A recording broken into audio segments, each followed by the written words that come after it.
In 2009, Chrysler, facing bankruptcy, grappled with the fate of its assets, including the Sterling Heights assembly plant, where Charles Archard worked.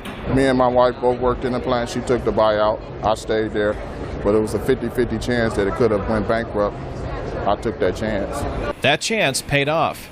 Chrysler not only reversed its decision to close Sterling Heights, but also added another shift.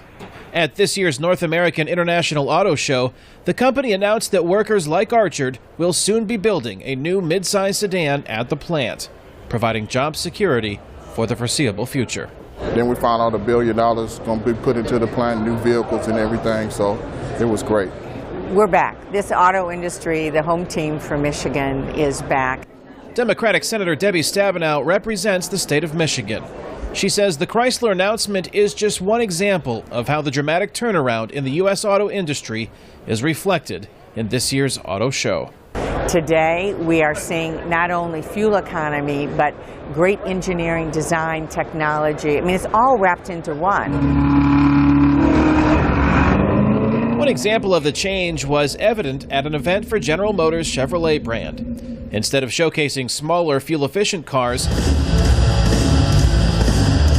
the automaker rolled out a new version of the Chevrolet Corvette, a high-performance car that consumes a lot of gas and carries a high price tag.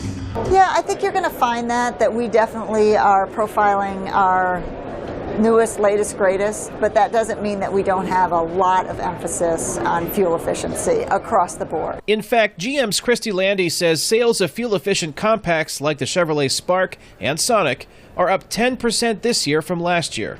At a news conference for Chevrolet's competitor Ford, its CEO Alan Mulally predicted an even greater market for such vehicles. We expect small vehicles to represent more than half of our total global sales by the end of this decade, with nearly 1/3 of all of our sales coming from Asia Pacific.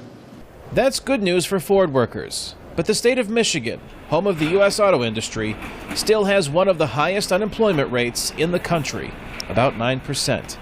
While some jobs are returning as the industry rebounds, it's only a fraction of the number of jobs lost during the region's long economic decline.